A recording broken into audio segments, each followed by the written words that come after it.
Good morning, everybody. Yes, this is my last clean shirt I brought from home. I've been doing my laundry, but this one still smells like home, so I love it. It is Tuesday morning. I did not get out of bed at the crack of dawn to go fishing in the dark today. I just couldn't. I don't know why. It was super wet last night. Everything. It was a freaking lake out here when I woke up. But the tides are still really high. I didn't want to deal with high tides in the dark, and there's a back road to get to some of the places I want to go to. I've been down it a couple times, but never in the dark. So I'm going to go out there this afternoon and try to make sure I understand the route through the desert that pops out in a couple different spots along the ocean. But I want to make sure I know it so that if I run it in the dark, I'm just not driving around aimlessly lost in the desert waiting for the sun to come up to figure out where I'm at.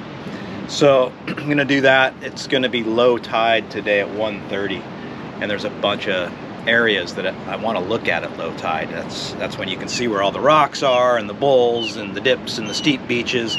So I want to go check all those places and mark them, and just make mental notes of them so that I know at high tide what I'm casting over. So I'm going to go do that today. I'm going to run out in the desert, make sure I understand the dirt road system out there. I'm going to look at some stuff low tide. I'm also going to fish a little bit. I've never had great luck low tide fishing, although last year I found one little swimming pool type of area, it looked like, in the sand, and there were two giant snook in there. I caught them both. I couldn't believe it. So fingers crossed I can repeat something like that. But in any case, it'll be a good learning experience for me today. Yeah, I should have been out there fishing, but dragging yourself up out of bed at 4:30 in the morning so you can get that hour and a half of fishing in is a little difficult sometimes, especially if you've been doing this for several weeks. So I know tomorrow and the rest of the week are all going to be great fishing days, so I want to get this done today, and I'm still going to fish, and maybe I'll get this low tide thing done. I want to figure out some low tide spots anyway so I can go fish with more hours of the day. So let's get our gear together and head on into the desert.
Once again, I didn't have any cameras on and I went fishing. I wasn't really planning on fishing. I kept getting my fly snagged on the bottom, so I was just walking the rocks here, and they were too shallow. And then I kind of dropped into some deeper water, and behind me there's a bunch of seaweed and stuff, and a bunch of it was floating around. And I thought, well, if there's a resident fish here, he's hunting in that seaweed. So I took the smallest plastic I had, hoping not to get snagged on the bottom, and threw a few casts and got a nice pargo. So yeah, I'm gonna have that for dinner. I've been short on protein for dinner lately. So this guy's going in the cooler, and then I'm gonna go back out and try and get another one.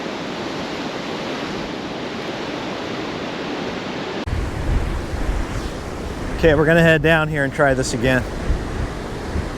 The tide's gone out a little bit more since I dealt with that fish, but I mean, kind of the same conditions. So I was just walking, it was all shallow down there. came down, got into this little bit deeper water. It's not very deep. That's why my fly kept hanging on the bottom. It's full of rocks. So I just went to this plastic because the hook faces up and I think I can keep it off the bottom. And then I saw all the seaweed, and I know the bait likes to swim around in the seaweed. So I started casting between the seaweed, and lo and behold, there's a snapper. Let's try it again.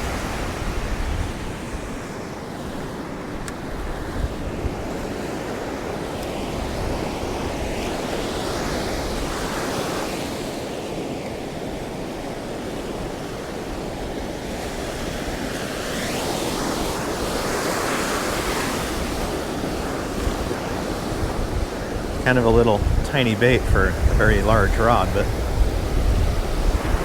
I wasn't planning on doing this. I do have a small spin rod in camp that I don't ever really use, more for mangroves, but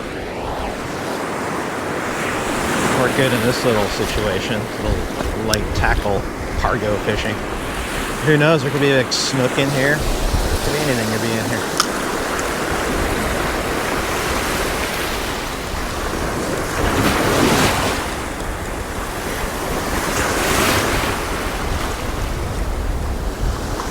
Seaweed could be in here.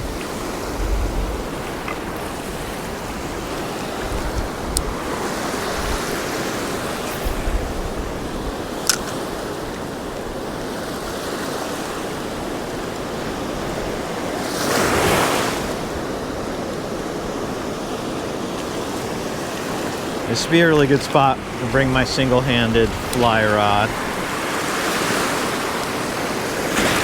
And maybe a floating line, just like a clouser or something.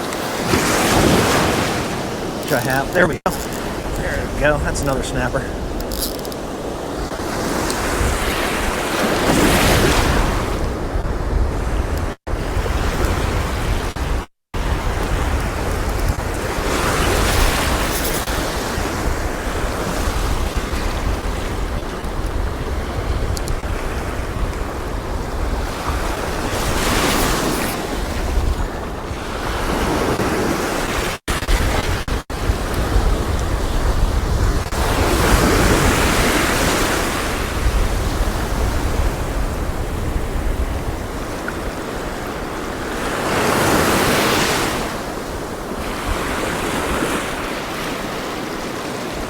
Bigger one.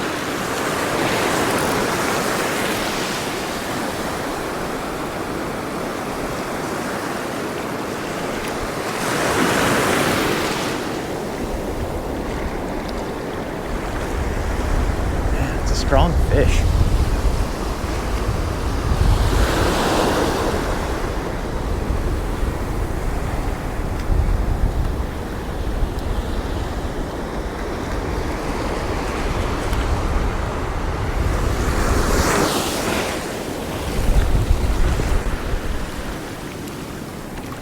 Go. Good fish.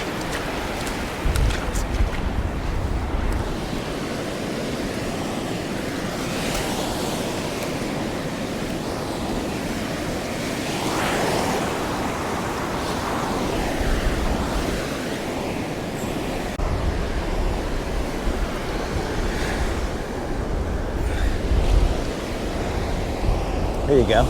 Nice little cargo. A little fatter than the other one. Nice fish. Let this guy go.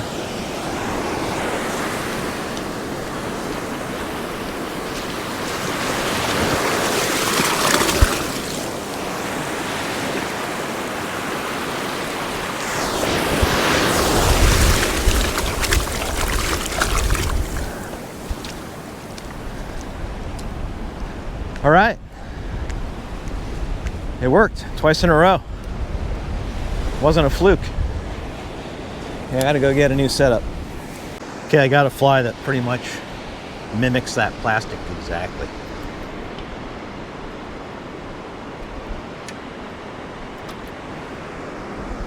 So there was the plastic that I was throwing. Here's the fly I'm gonna throw. So a little darker, but size, shape, looks good to me.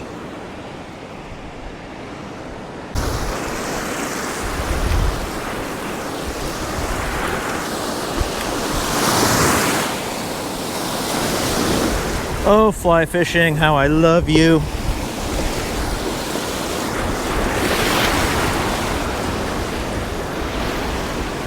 How much patience has fly fishing taught me? Pretty much all the patience I have.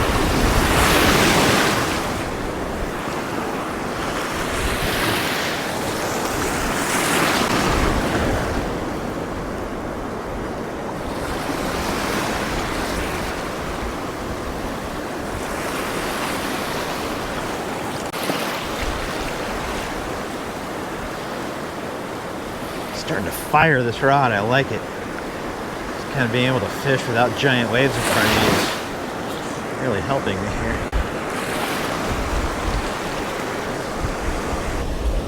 Ah, it's just too shallow.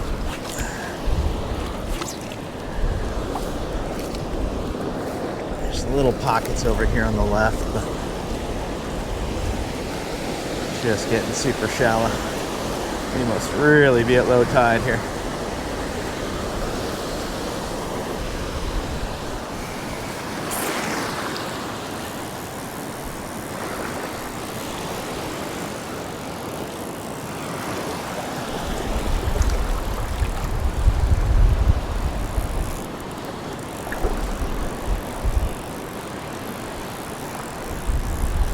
Too shallow. We're gonna call this spot, and I'm gonna take some photos of it while it's low tide. So when I'm here on a higher tide, I know what I'm fishing over and where. Take off. This was a cool little spot. I got some photos of it. But yeah, neat little light tackle snapper spot. It's not really what I'm here to do, but not all the tides work for snook, so it's nice to have another little fallback thing to do, and also a place that I can catch a fish that I can keep for dinner. So, great news. Exploration pays off.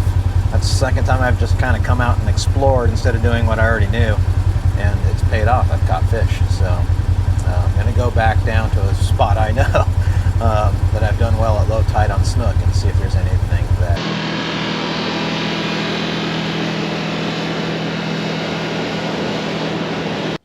Okay, everybody, let's fillet a fish.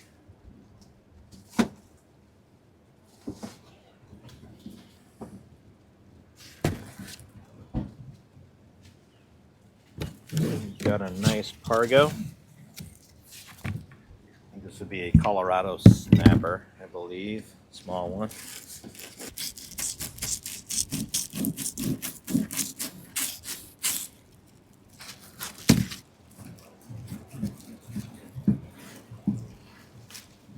This is a great size fillet for me. This will be 2 meals for me. Probably one for dinner tonight, probably one for dinner tomorrow.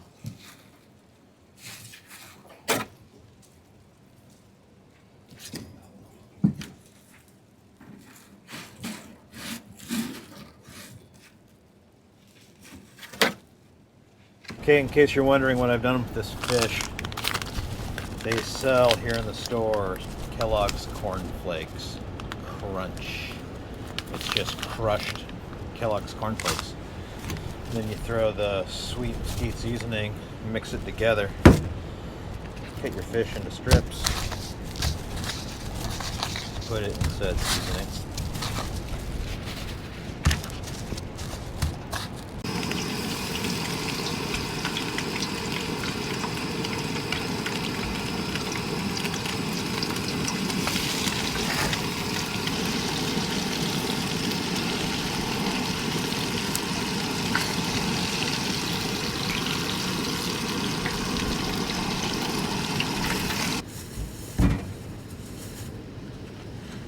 Fire those tortillas.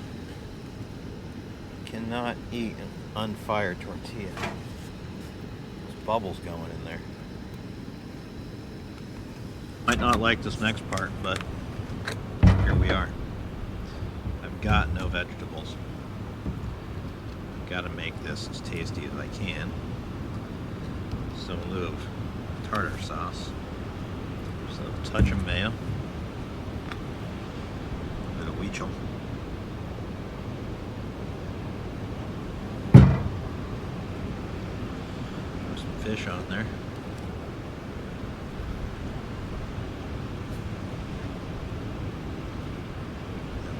that lime. That's how we're eating those tonight.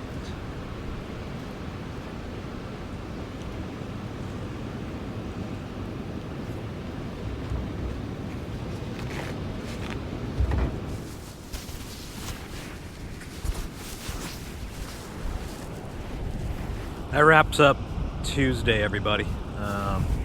Gonna get ready for this comet, although my hopes are kind of dashed because I just watched this giant moon come up behind me. So I did add a big vertebrae to my whale. Oh, I wouldn't call it a whale sculpture, my whale garden. I don't know, my ode to the whale. I definitely, you know, it's an ode for sure, something to that liking. Anyways, good night, y'all. I will catch up with you tomorrow. Big day of fishing planned for tomorrow. Hopefully the tide lets that happen. Big moon, big tide tomorrow. So some limited access to the places I want to go, but hopefully the places I do go to are going to be good fishing. So good night.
I'm done fishing for the morning. I doubt I'll go out in the afternoon. It depends on if the waves calm down.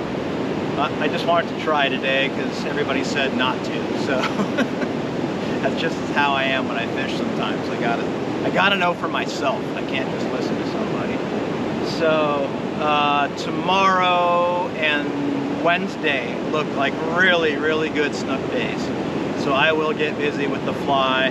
The only downside is the tides I want are over early in the morning, so I've got to get my licks in the first couple hours of daylight and hope for the best. I think I'll get one tomorrow. I think I'll get one tomorrow and Wednesday. So today, a little bit of a bust fishing wise, but I learned a lot. I certainly learned a bunch on that two-handed rod. I improved my casting with that thing a ton today, so that makes me really happy.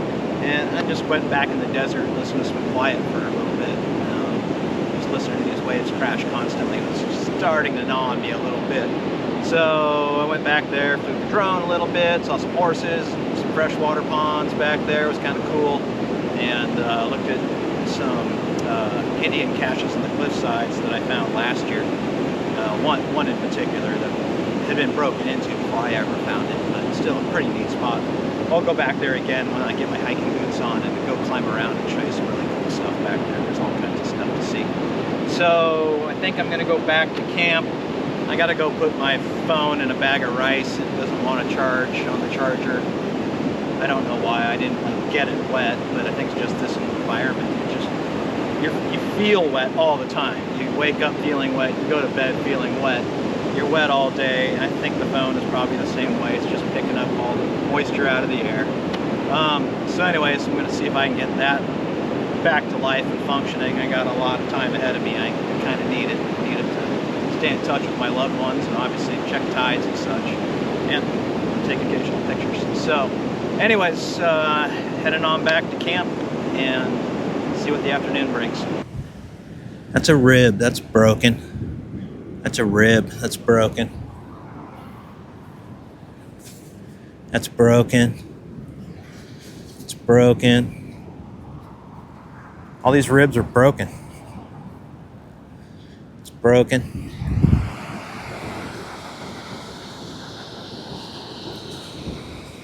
Broken. Both of these are broken. That one's broken. So I'm no whale detective, whale sleuth, but I'm guessing something impacted that thing pretty hard. Like maybe it got hit by a big boat or something. Maybe it was already sick or dying or injured and got hit by a big boat, or maybe impacted by another killer whale. I don't know. But that's just too strange. I've seen a lot of these bones on these beaches, but I haven't seen that before.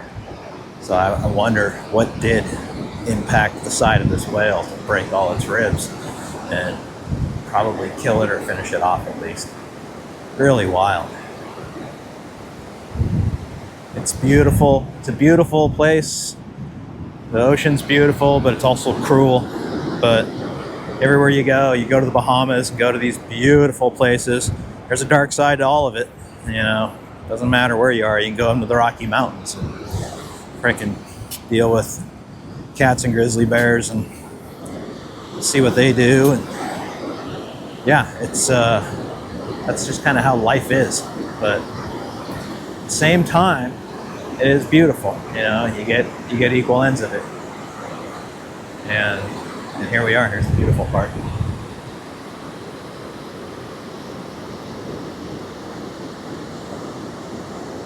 Went to the beach here and rode up on this thing. Check this out.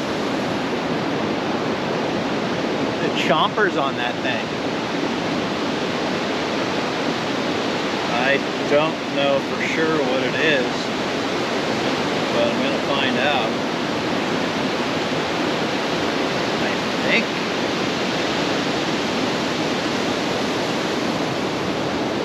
I don't know. I think it's a marine mammal because of this, but I could be completely wrong.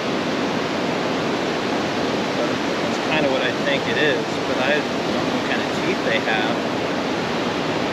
But man, these things are serious chompers. Crazy. Anyways, I'm going to take it back and ask the local guys if they know what it is. Pretty cool. Never know what you're going to find on these beaches. Anyways, I'm going to throw a line here for a minute. The size of this freaking lobster head, case, whatever. Look at the size of that thing. And if I understand, it shed this to get bigger. That's damn big.